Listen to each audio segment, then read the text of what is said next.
আসসালামু আলাইকুম, কেমন আছেন সবাই? আজ শাপলা দিয়ে আর শিং মাছ দিয়ে ঝোল করব।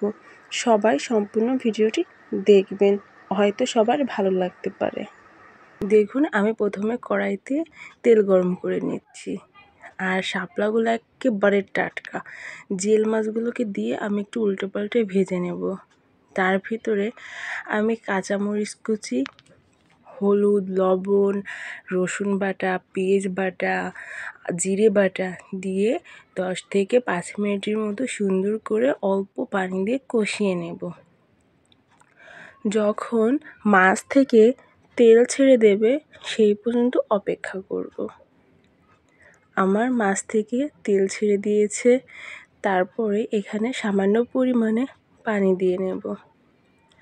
পানিটাই বলক আসা পর্যন্ত অপেক্ষা করব। আমরা কিন্তু এই সব রান্নাগুলো এখন আর করে খাই না, কারণ এখন নতুন নতুন অনেক রকমের খাবার দাবার চলে এসেছে দেশে।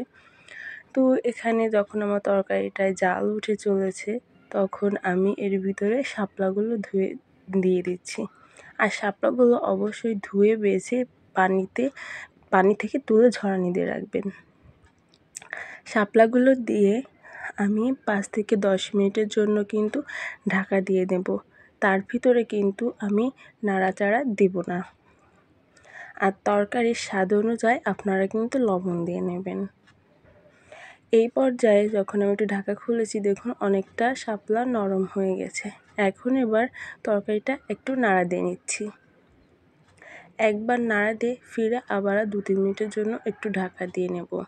ক্যামেরার জন্য তরকারির কালারটা এখন হালকা দেখা যাচ্ছে, কিন্তু তরকারিতে কিন্তু যতটুকু পরিমাণ হলুদ দেওয়াই হয়েছে। এখন তরকারির ঝোলটা কমে এসেছে। এই পর্যায়ে আমি নামিয়ে নিচ্ছি। দেখুন, মাশাআল্লাহ, তরকারিটার চেহারা কতটা সুন্দর হয়েছে আপনারাই বলুন। আর শাপলাগুলো তো দেখেই বুঝতে পারতেছেন পুরোপুরি রান্না হয়ে গেছে। এভাবে করে যদি আপনারা বাসায় একবার ট্রাই করে দেখেন, অবশ্যই বলবো খেতে খুব স্বাদ হবে গরম ভাতে। আজ এই পর্যন্ত।